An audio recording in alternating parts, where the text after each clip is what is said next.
Good evening, everyone. Welcome. Yeah. My name is David Greenhaw, and I'm the interim senior minister here at Naples United Church of Christ. And I am so happy to see you tonight. I thought we would succeed if we had 6, and we have 60, 65, 70, and we may even have more showing online because we're streaming live. And we have a choir of thousands, so we're in for a really good night.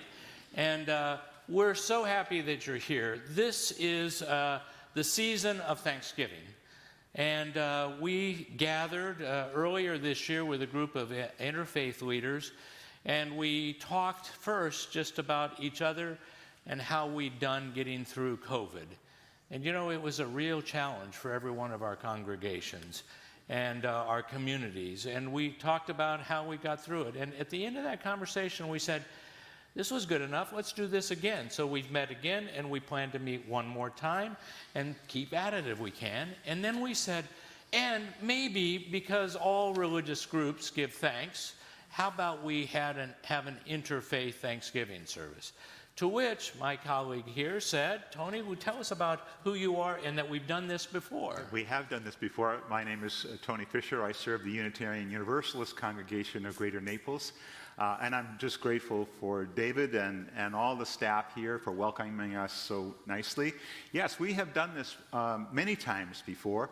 When I arrived in Naples in 2014, there was a service that year, and I'm trying to figure out if there was a service before, but Ron Patterson, who served this congregation at that time, was very involved, and Adam Miller was here. And we gathered together for a service that will look very much like this one, in gratitude for, obviously, all that we have and all that we've been given, but also for the camaraderie, the connections that we make. So I'm very excited about this new interfaith group. We're hoping to expand it and invite more folks in so that it can be truly inclusive. Good. One of the great things about working in an interfaith group is that you build friendships and relationships that help you stand together in hard times. And when the hard times come, sometimes it's too late to build the group. You want that group already building. You want people like you to get to know each other more and more over time. And this happens to be a hard time in two ways. One, rather personal way, Rabbi Adam Miller, who was going to be, who was a part of this, but was going to be gone on vacation and wasn't able to come, also learned that his father has recently died, not quite expectedly. So we are holding Adam and his family in our hearts and in our prayers. And also, it's so much to give thanks for, so many incredible things to give thanks for, and we should do that. But also, just recently, just a few days ago, I believe it was Saturday night, in a very few short minutes, a gunman killed 5 people and injured over 20 in a community under stress in Colorado Springs. And that was the 3rd such shooting in a week. And these things, they're just painful and awful.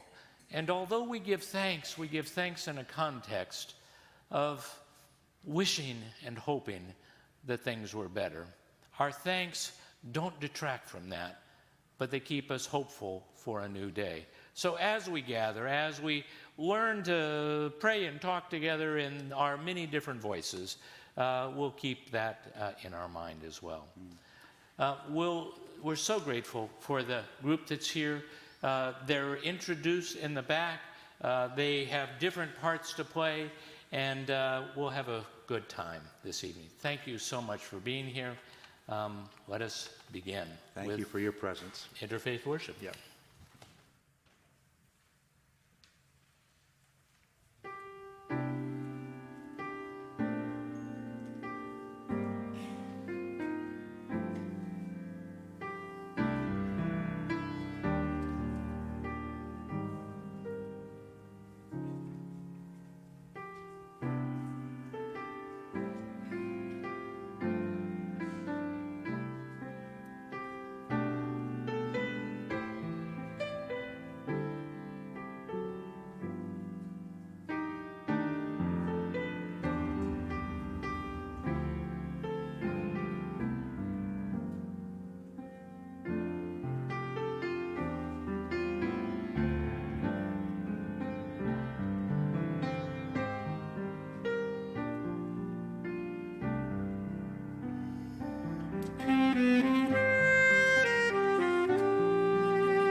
Let us begin with these words of hope and thanksgiving from Paul's letter to the Philippians.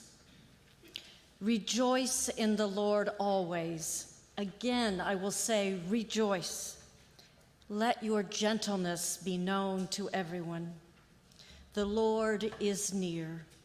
Do not be anxious about anything, but in everything, by prayer and supplication, with thanksgiving, let your requests be made known to God.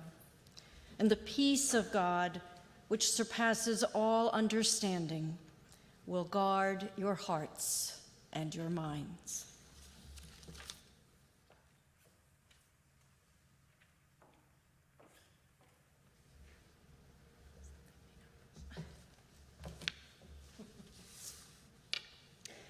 Tov lehodot ladonai.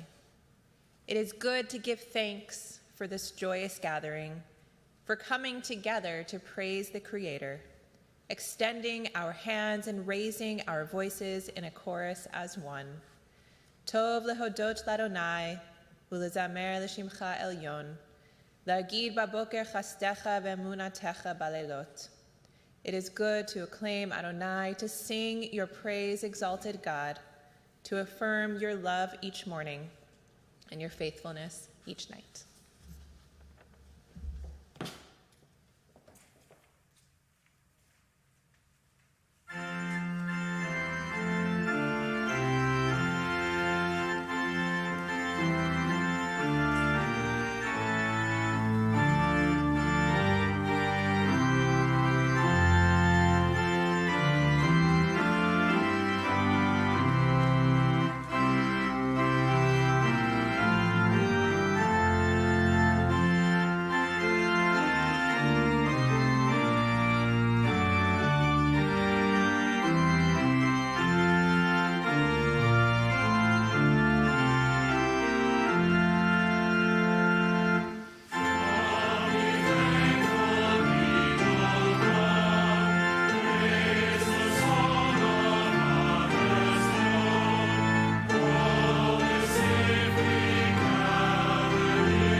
We are honored and privileged to live, work, and pray on lands that are home to and cared for by many indigenous communities, past, present, and future, including our friends, the Council of the original Miccosukee Seminole Nation Aboriginal peoples, the Seminole Tribe of Florida, and the Miccosukee Tribe of Indians of Florida. We are dedicated to becoming a part of this care. With heart, hands, and voices, we give thanks. We are surrounded by an amazing diversity of deeply religious peoples. This diversity enriches us and blesses us. We are Buddhist and Hindu, Jew and Christian, Muslim and Sikh and Baha'i. We are finding the will and the way to listen more deeply to our genuine differences and share more joyfully our extraordinary commonalities. With heart and hand and voices, we give thanks. We continue to find each other and work together in common cause.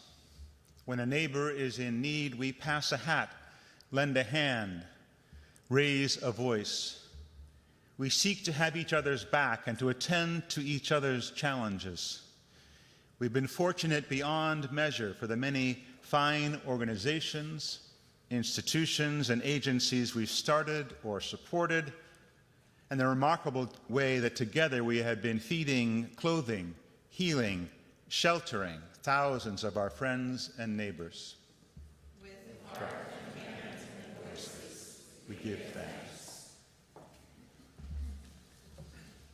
Although we are people who carry histories of harm and hurt, and though we are sadly aware of repeated times of terrible intolerance, and although we are far, far from practicing the best of what we preach, we nonetheless are grateful for learning the lessons of history, receiving forgiveness, and having the hope to keep at it, longing for better days and kinder ways. With hearts and hands and voices, we give thanks.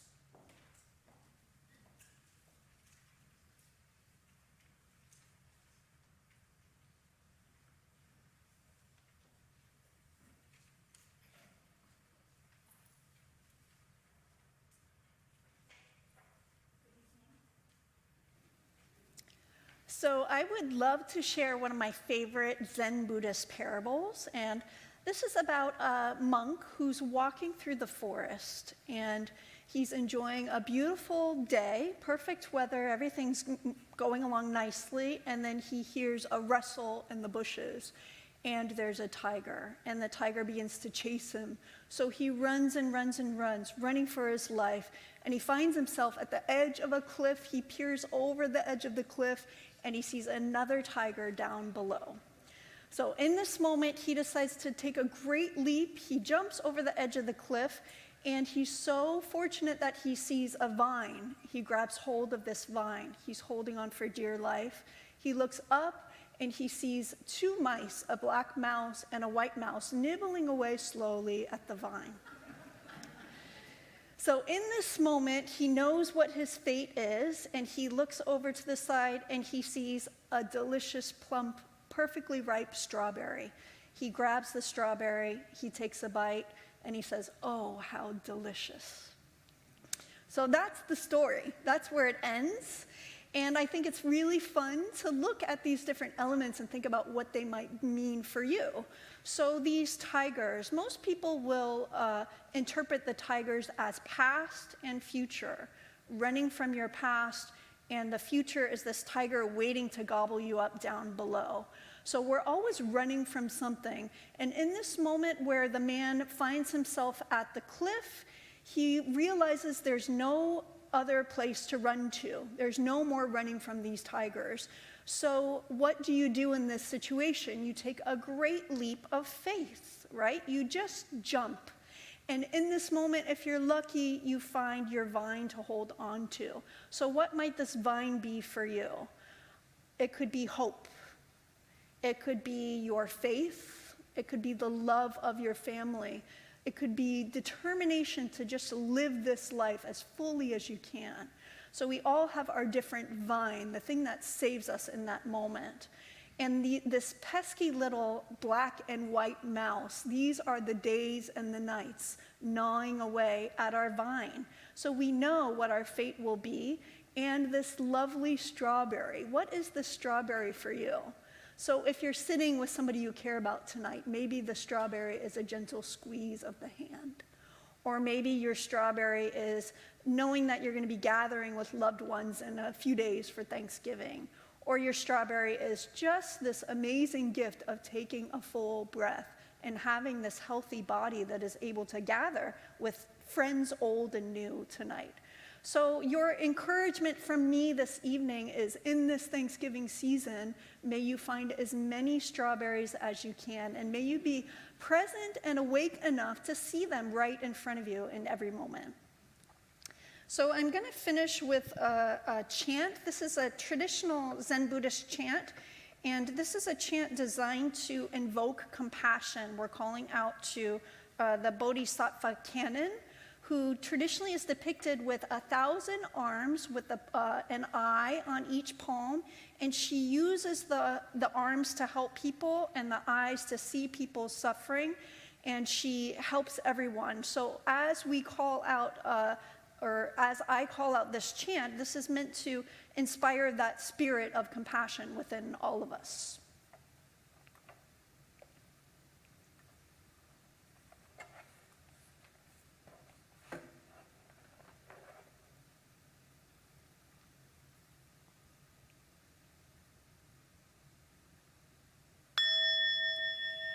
Enme juku kanan yo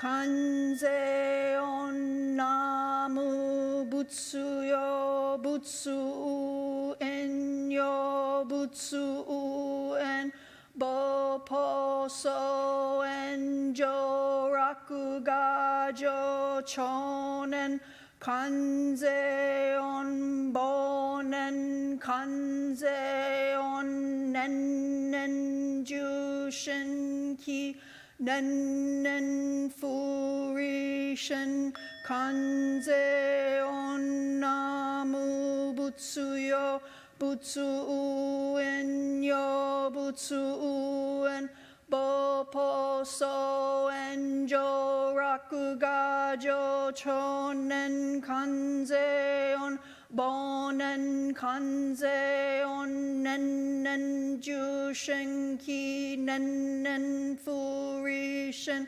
kanze on namu butsu yo butsu en yo butsu en bopo so en jo raku ga jo chonen kanze on bonen kanze on nen jushin ki nen furishin. Absorbing world sounds awakens a Buddha right here. This Buddha, the source of compassion. This Buddha receives only compassion. Thus the pure heart always rejoices. In the light recall this, in the dark recall this. Moment after moment the true heart arises time after time.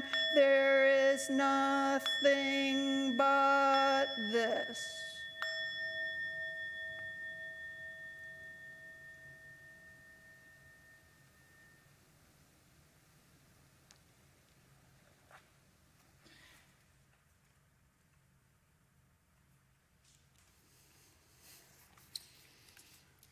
Good evening.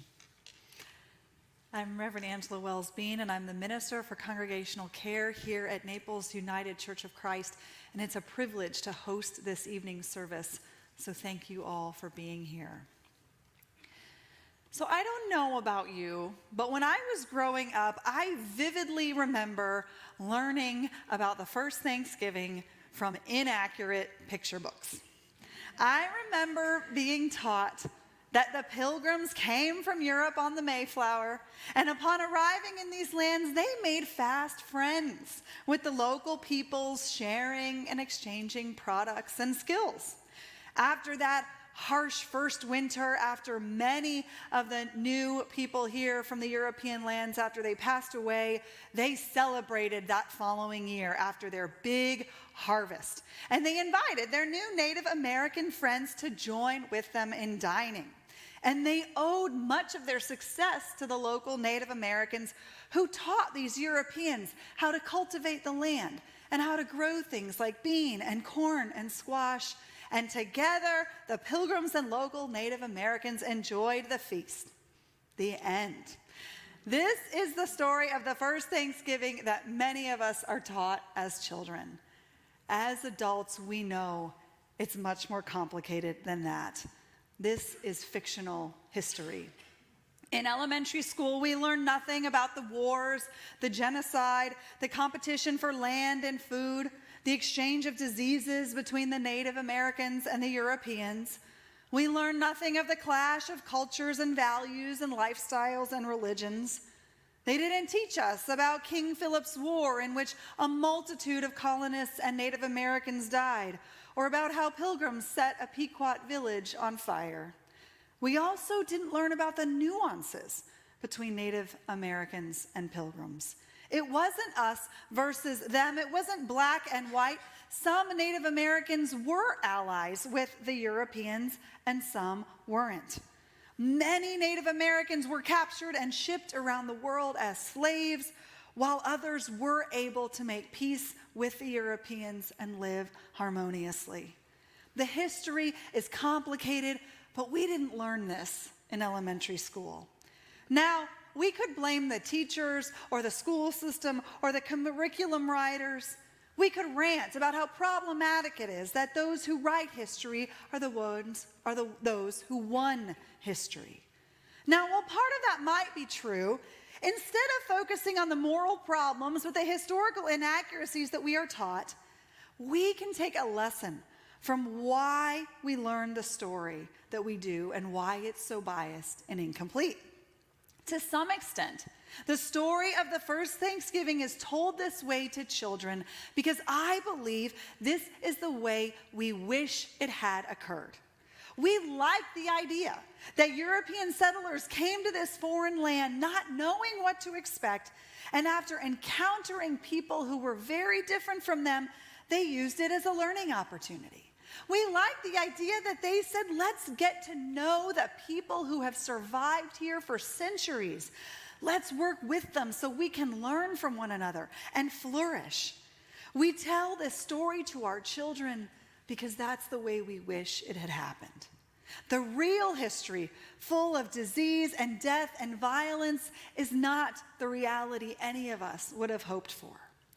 I find hope that in this sanitized story that we teach year after year to young children, that it is indicative of what we want for one another in our wider world. We want a reality that is appropriate to tell our children. Even if we can't figure out how to get there, it's encouraging that people want multicultural, multiracial peace because then we can work towards it. A huge part of social change is being able to describe the world as we want it to be. We have to be able to name where we're going in order to try to get there. And we who are at this Interfaith Thanksgiving service, we have taken one tiny baby step towards the world as we would like it to be. We would like people of all faiths to share in one another's joys and struggles. We would like to work together for the common good, realizing that we are greater than the sum of our parts. Now, any of the folks who have been involved in interfaith clergy work can tell you that it is messy and inconvenient. We are really busy folks. Our congregations pull us in different directions, and they have different priorities for us. We accidentally step on each other's toes. We use the wrong language. We put the wrong picture in publicity materials. We try to schedule a meeting on a high holy holiday. We let our biases show. we forget or we are too busy or too distracted to show up when another community needs our support. There are myriad ways to mess up interfaith relationships, and there are so many excuses we could make for why it would be easier for us to just stay in our silos. But I think the work is worth the effort. It involves apologies, it involves messing up and teaching moments and grace and forgiveness and mutual respect, but the outcome is worth it. Not only are we better off because of our strong interfaith relationships and our wider community is better off, but we can be a tiny microcosm of the world as we wish it would be. We would like people of all faiths around the world to live peacefully together, to appreciate one another's faith traditions and celebrate our rich diversity.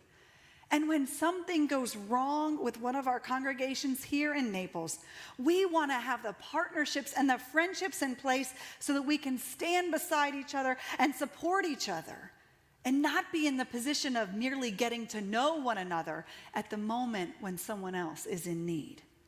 If local religious communities can get along across different religious and cultural and political lines, maybe there's hope for society at large. Sure, the story we tell our children about the Pilgrims and Native Americans is not quite accurate, but maybe one day some version of it can be.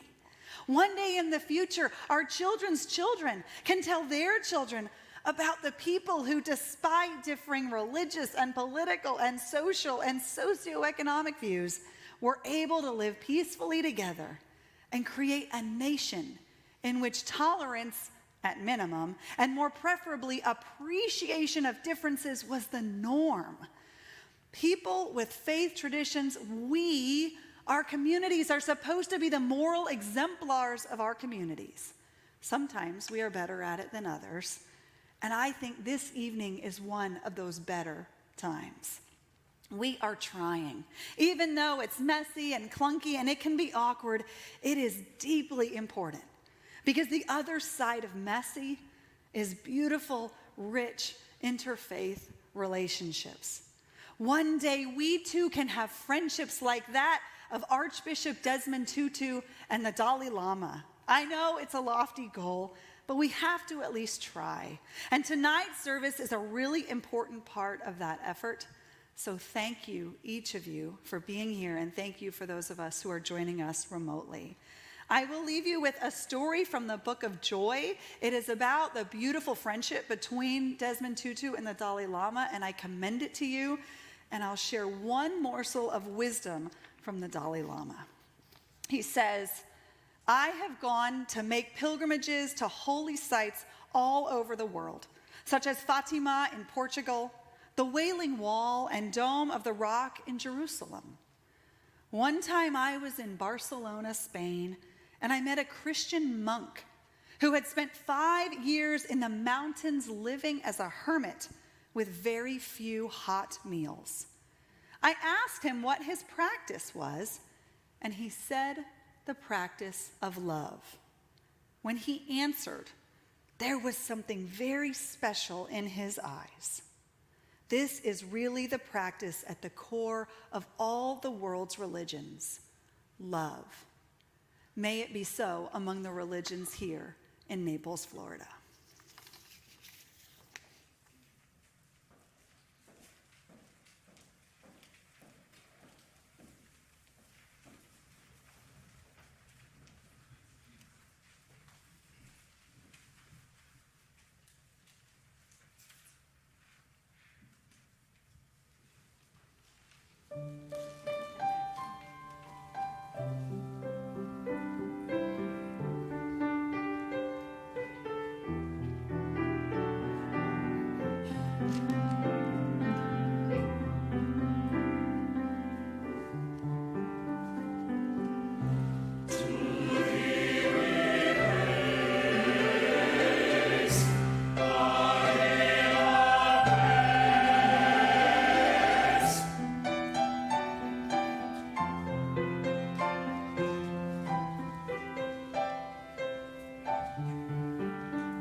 Sorry, that threw me for a loop there. I didn't know if it was my turn now or not. So good evening, everyone. My name is Steve Popper. I'm from Meals of Hope. And at this time of Thanksgiving, we are so fortunate to be together. We love looking at all the congregations that are present here. We've done lots of different things with many of you folks today. But I want to talk to you about who Meals of Hope is and what we really do. So we're the largest food pantry provider in Southwest Florida. We have 15 food pantries, and every day throughout the week, people are coming to us that have lots to be thankful for, but also a big hole in their heart. And they need help, and that's what we're there for. We have about 4,000 families that come to our pantries each and every week getting frozen meat, fresh produce, canned goods, and dry goods. And I remember one of the very first times we had a food pantry at the Naples YMCA. And a woman came by, and she was going inside, and we were setting up, and she was kind of looking to see what we were doing. And she came out and had 2 young children in each of her hands, and she was watching us as she walked by, and she stopped. She turned around and said, "What are you doing?" We said that we're here for a food pantry. She said, "A food pantry?" I said, "Yes, we're here for anyone that needs food assistance." And she burst into tears. She says, "Do you mean to tell me that I can get food tonight?" I said, "Of course, and every week." And she said, "You don't realize I didn't know how we were going to feed our 2 children right in front of my, right in front of my eyes. I didn't know how we were going to feed our children tonight." I have no idea how often she came. The important thing is that she came that night and was able to feed her children. I had someone call me at 11:15 last night, same thing, asking where he can get some food for his family this week. So we're out in the community. We have so much to be thankful for. We have literally tens of thousands of people that volunteer with Meals of Hope, but we're asking for your help tonight. We need funds to help feed more people in our community. So we ask you to look into your hearts and your pocket and help Meals of Hope. But we want to thank you. Again, we're so thankful for being part of the community and having such a wonderful community that's a part of Meals of Hope. So thank you.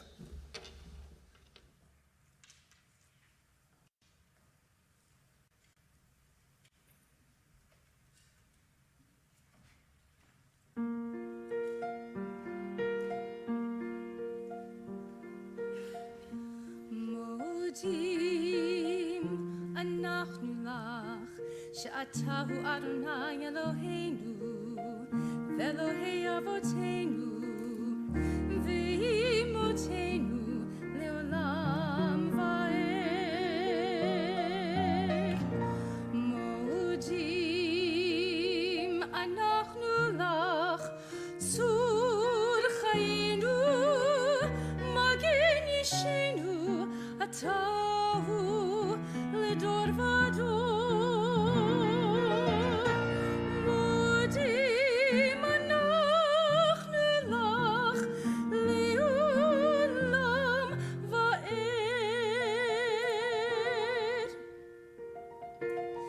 For the laughter and in the east, for the seas that roar a prayer, for the stillness of a snowfall, for the breath of autumn air, for the grasp within my fingers, for a mind that makes me whole, for the voice that God has given me to speak the truth within my soul.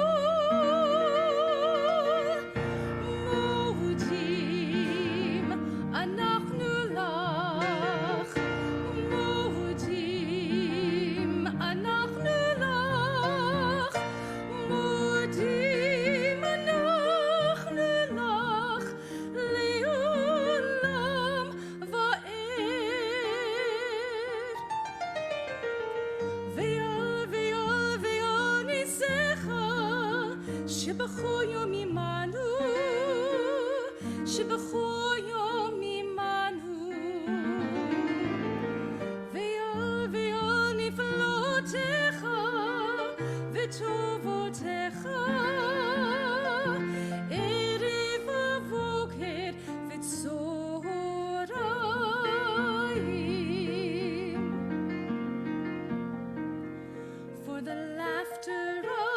children for the way they greet the day. With their endless stream of questions, they remind us how to play. And for the ones we call beloved, who take away our fear, they tell us without saying it, remember I am here, remember I am here.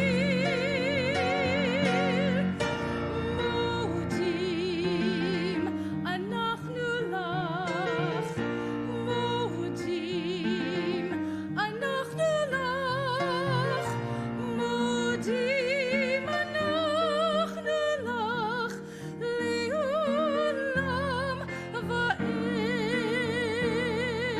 סוד חיינו, מגן אישנו, אתה הוא לדור ודור.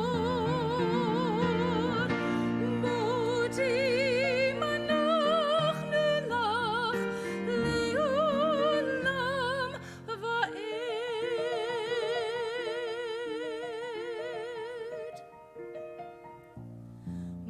מודים, מודים.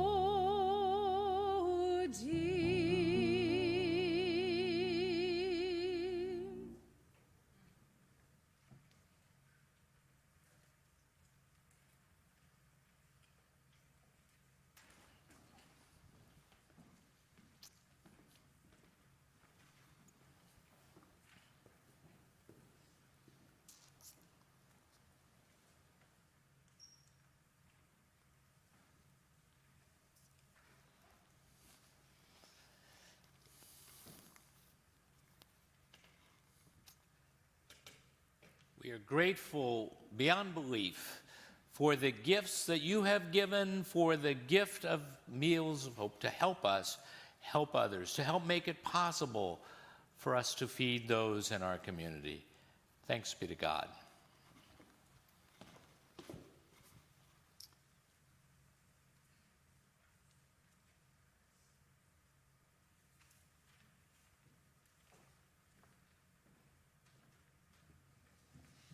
Good evening, everyone. My name is Missy Balsam. I'm very honored to be here tonight and very grateful to share a song that I wrote called Unconditional Love. And at the closing of the song, there is a practice called kirtan. And I've been asked to give a brief description of what kirtan is because I understand it may be new to many of you. It's a practice of call and response, and it comes from the yoga tradition. I've been teaching yoga for 15 years, and it's a practice of devotion called bhakti yoga. It's actually one of the 4 main paths of yoga practice. So it's related to the Hindu tradition, but it's actually a spiritual practice that anyone from any religious tradition can practice, and it doesn't conflict with any religious belief. We're going to be singing some words in Sanskrit at the end, and they're very simple words. Sitaram, Sitaram, Sitaram, Jai Sitaram. So I'm going to sing that line, and when I start singing that, you'll know that you will be responding. And I have the lovely Angelina leading us in the response on the microphone. So when she starts singing, I invite you all to sing along and experience for yourself how good it feels to chant and sing and offer your devotion.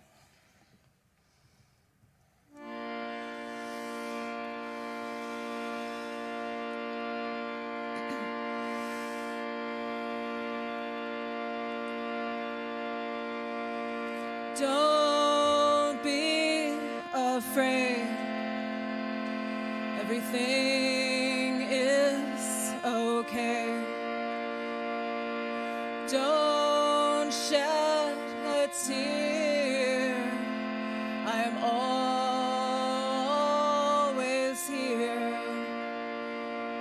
Who am I? I am the love inside. I am the sky above. Unconditional love. I am the moon, the stars. I live within your heart like hand inside a glove. Unconditional love.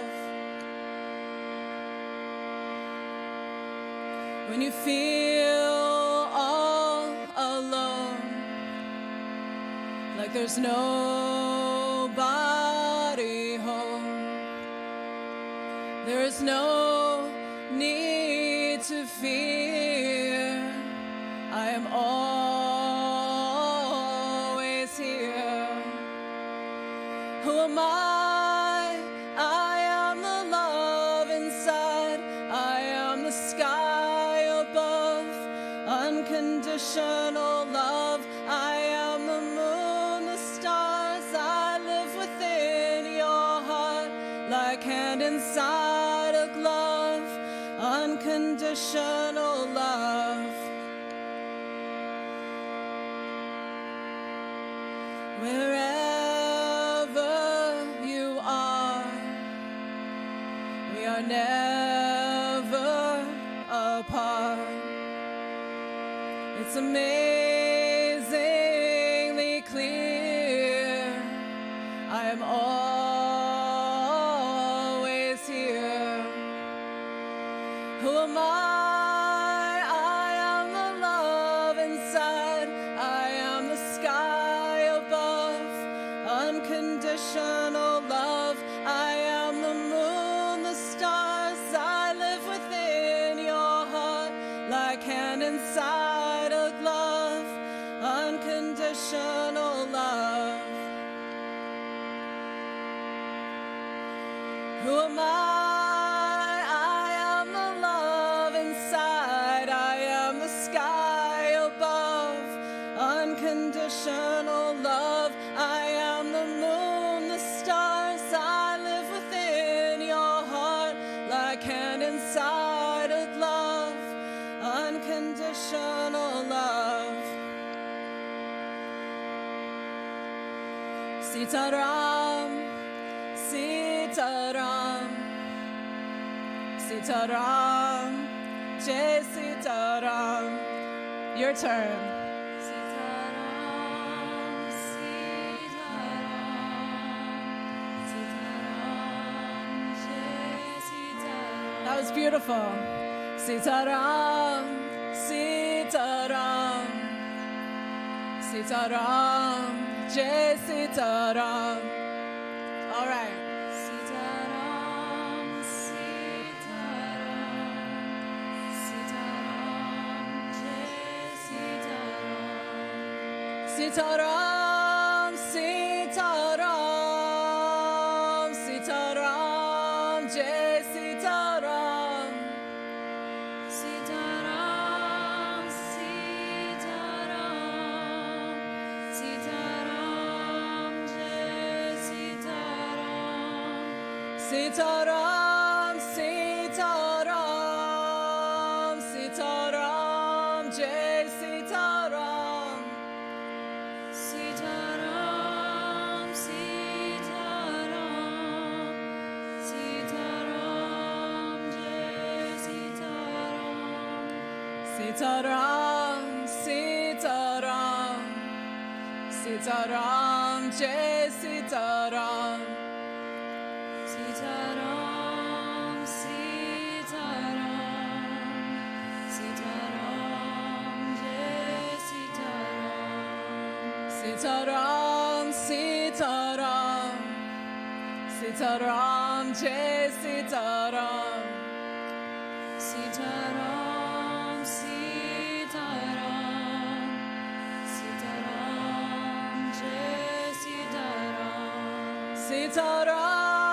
Sitaram, Sitaram, Jai Sitaram.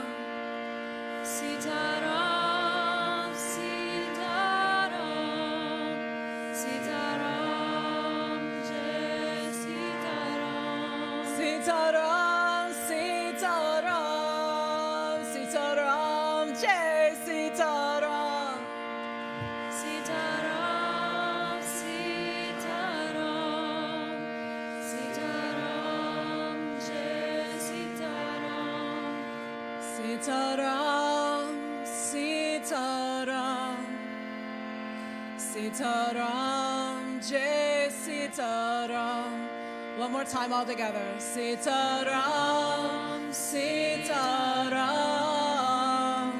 Sitaram, Jai Sitaram.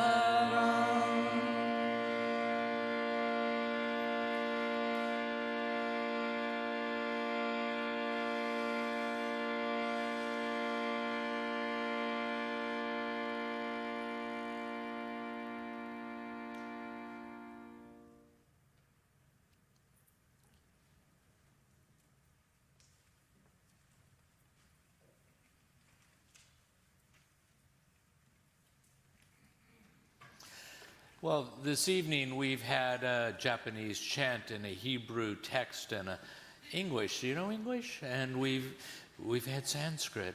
We've had a little taste of the diversity and the beauty of these different traditions that fill our community.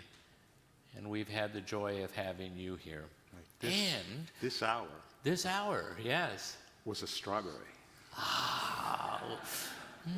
I can Just taste it. incredible, and I just reveled in the music and the words. What a gift. When I was growing up, we didn't do a grace at my table, but occasionally my grandmother would say,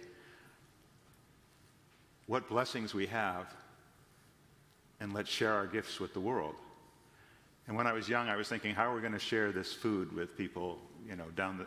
I just didn't figure that out. But then later on, I understood it was not it was more metaphorical. Yeah. But we take this hour, and hopefully many hours that follow this in the years ahead, and take it back out into the world and share our love and share that taste of the strawberry. Ah, the sweet, sweet strawberry. May it be so. Thank you all for being with us. Thank you, this combined choir. What an amazing group that have gathered. Thank you. Thank you, Sharon and Rabbi. Thank you very much. Thank you all. Have a blessed Thanksgiving. Happy Thanksgiving.